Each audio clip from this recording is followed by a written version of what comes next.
बिस्मिल्लाहिर्रहमानिर्रहीम। अस्सलाम वालेकुम मेरे प्यारे प्यारे व्यूवर्स, कैसे हैं आप सब। तो आज की ज़बरदस्त मज़ेदार यूनिक रेसिपी है दाल चना, जो हम बाज़ार से ख़रीदते हैं खाने के लिए। बड़ी ही ज़बरदस्त और मज़े की हमें लगती है। तो अगर हम इसे साफ़ सुथरे तरीके से घर में अच्छे तरीके से बनाएं और ख़ुद भी जो है इसको ट्राई ज़रूर करें और मेहमानों के लिए बनाकर आप सेव कर सकते हैं। तो इस दाल चना की रेसिपी देखने के लिए आपको वीडियो को एंड तक ज़रूर देखना होगा। तो इससे पहले कि आप वीडियो हम शुरू करें, तो अगर आप मेरे चैनल पर नए हैं तो मेरे चैनल को सब्सक्राइब करें और फैमिली और फ्रेंड्स के साथ शेयर ज़रूर कीजिए। तो चलिए चलते हैं रेसिपी की तरफ। दाल चना है, तो दाल चना के लिए हमें सबसे पहले चने की दाल चाहिए और उसको हम भिगो लेंगे। पानी में डाल दें, तकरीबन जितनी आपको क्वांटिटी चाहिए, 1 किलो, आधा किलो, 1 पाव, 500 ग्राम, 250 ग्राम, 1000 ग्राम, मतलब जितनी आप चाहते हैं बनानी आप उतनी ही उसको 1 कप के करीब भी आप ट्राई के लिए बना सकते हैं। तो हम इसे सोक करके रख देंगे 2 घंटों के लिए, और जब ये सोक हो जाएगी, अच्छे से हो जाएगी, तो एक टिश्यू पेपर बिछा लीजिए और दूसरे ही ये किचन टॉवल की मदद से इसका जो पानी हम बच जाएगा, मतलब जो इसके अंदर रह जाएगा मॉइस्चर, उसको ड्राई कर लेंगे। और ड्राई करने के बाद हम थोड़ी देर के लिए इसको खुली हवा में या पंखे के नीचे रखेंगे ताकि इसका पानी अच्छे से खुश्क हो जाए और फ्राई करते हुए छींटे जो हैं वो हम पे ना गिरें। तो ये सारा प्रोसेस हम कर चुके हैं। तो अब हम घी गरम करेंगे, ऑयल गरम करेंगे, जो आपके पास अवेल है आप वो ले लीजिए।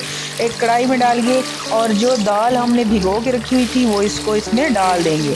और डालने के बाद इसको बिल्कुल हल्की आंच पर, आंच तेज़ नहीं करनी वरना ये कड़क नहीं बनेगी, कुरकुरी नहीं बनेगी। और ये जो चीज़ें हैं आप पूरी इसको वीडियो को ध्यान से देखें और सारे जो टिप्स हैं, ट्रिक्स हैं, उनको फॉलो करें। इंशाल्लाह बड़ी ज़बरदस्त ये चीज़ आपकी बनके तैयार हो जाएगी। अब तकरीबन इसको 10 मिनट हो चुके हैं बिल्कुल हल्की आंच पर फ्राई होते हुए, और अब ये बिल्कुल कड़क हो चुकी है। वीडियो के शुरू में भी आपने इसकी आवाज़ सुनी होगी, जितनी ही ज़बरदस्त ये रेसिपी तैयार हुई है इतनी ज़बरदस्त इसकी आवाज़ भी आ रही थी। जब हम घी से इसको निकालेंगे, ऑयल से निकालेंगे, तो एक किचन टॉवल ले लेंगे और उस पर बिछा कर इसका जो एक्स्ट्रा ऑयल है, वैसे एक्स्ट्रा ऑयल निकलता नहीं है इसका, लेकिन फिर भी एहतियातन आप अपनी तसल्ली के लिए इसको किचन टॉवल पे बिछा दें और थोड़ी देर के लिए रख दें। और ऊपर से डबल आप दूसरे टिश्यू की मदद से इसका जो ऑयल है वो सारा ड्राई कर लें। इंशाल्लाह बड़ा ही ज़बरदस्त इसको तैयार हो जाएगी और बड़ी मज़ेदार ये बन के तैयार हुई थी। तो अब ये सारी चीज़ें करने के बाद देखिए हम ऑयल इसका निकाल लेंगे। इस स्टेज पर अगर आपको वीडियो थोड़ी सी भी पसंद आ रही है तो चैनल को सब्सक्राइब ज़रूर करते जाएं, लाइक करते जाएं और लाइक का बटन ज़रूर दबा दीजिएगा। तो दाल हमारी बन के बिल्कुल तैयार हो चुकी है। अब हम इसका मसाला बनाएंगे। मसाला बड़ा ही ज़बरदस्त और मज़ेदार तैयार होता है। तो चलिए अब इसको एक प्लेट में निकाल लेते हैं, एक बाउल में निकाल लेते हैं और इसके बाद मसाले की तैयारी करते हैं। बाज़ार से बना बनाया भी मसाला मिल जाता है लेकिन वो गला ख़राब करता है, बच्चे बीमार हो जाते हैं। तो ये चीज़ आप खुद घर में ट्राई करें, इंशाल्लाह बड़ी ही मज़े की लगेगी। हमें नमक चाहिए बिल्कुल आधा, जितनी आपकी दाल की क्वांटिटी है आप उस हिसाब से अपने मसाले जो हैं उसमें ऐड करेंगे। सुरख मिर्च हमने डाल ली है, नमक डाल लिया है, और अब हम जो चीज़ डालने लगे हैं